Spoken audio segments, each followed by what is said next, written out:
malalim yun. Talsik lahat yung putik. O, ito pa.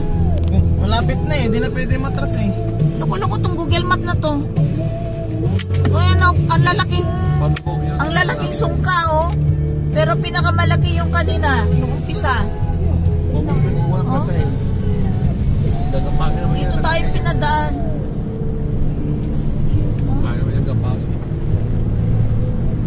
Ang dungis na ng sasakyan. Sungka o. Sana okay na yung tangki nila natin. Dami sungka. Hindi nag-iigib sila ng tubig. Nag-iigib na ang tubig. Sabi, tiniigwan. Eh, punta na lang tayo maligo doon sa pinag-iigiban. Dapat. Oh, ang dami.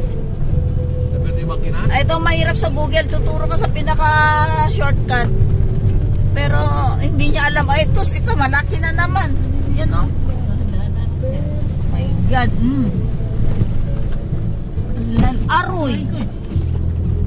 Kaya mo yan lang pagkapang yan. Ano mo yung gulong eh.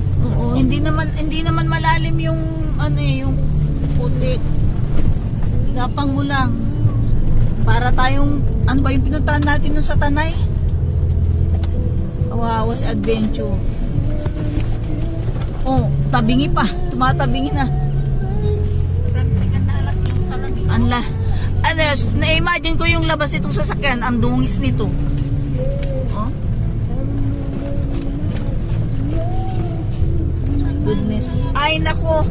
Yung akala mo end na, pero mas marami pa pala dito. Ano bang ginawa ni Google sa atin? Oh, ang lalaki. My goodness. Marami pa yata to. Loko-lokong Google to. Pero pwedeng duwan dito anak pa. Sa ulan. Hindi na talaga natin dito. Hindi na talaga tayo dadaan. Akala pa naman, simentado ang tuturo. The shortest path ang tinuro ni Google. Hindi naman niya sinabi na lubak-lubak. Ang lalaki. Oh my God. Para tayong nakasakay dito sa 4x4. Oh, aroy. Oh my God. Aroy. My goodness. Oh. Ang lalaki. Sana wala na dyan banda.